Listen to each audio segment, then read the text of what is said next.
The Uniform Civil Code, Assam 2026.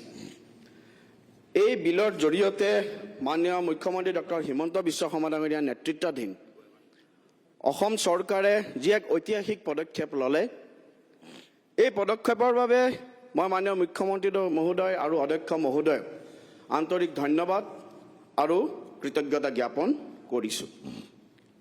দৰাচলতে এই যি আমি আজি বিলখন আনিছোঁ, এই বিলখন অধ্যক্ষ মহোদয় ৰাইজৰ জনাদেশ লৈ পেলাই আমি আনিছোঁ। 15তম যি বিধানসভা আছিল, সেই বিধানসভাটো মাননীয় মুখ্যমন্ত্ৰী মহোদয় কৈছিল, আমাক যদি ৰখাব পাৰে ৰখাই দিয়ক, নহ'লে প্ৰথমখন অধিৱেশনতে আমি UCC আনিম।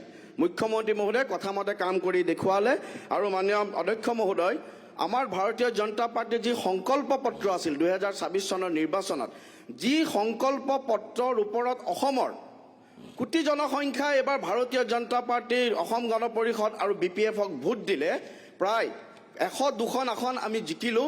এই সংকল্প পত্ৰৰ 21 নম্বৰত আমি স্পষ্টভাৱে আমি কৈছিলোঁ, আমি অসমৰ জনসাধাৰণৰ সভ্যতা, ঐতিহ্য আৰু অধিকাৰ সংৰক্ষণৰ বাবে আইনগত সুৰক্ষা শক্তিশালী কৰিম, য'ত ষষ্ঠ অনুসূচীৰ অঞ্চল আৰু জনজাতীয় লোকসকলক বাদ দি, নুৰুল হুদা ডাঙৰীয়া আপুনি শুনি ল'ব, আমি সংকল্প পত্ৰত উল্লেখ কৰিছিলোঁ, ষষ্ঠ অনুসূচীৰ অঞ্চল আৰু জনজাতীয় লোকসকলক বাদ দি সম নাগৰিক সংহিতা ইউনিফৰ্ম চিভিল কোড ৰূপায়ণৰ দিশত কাম কৰাৰ লগতে জনগোষ্ঠীয় সম্প্ৰদায়ৰ পৰম্পৰাগত অধিকাৰ নিশ্চিত কৰা হ'ব।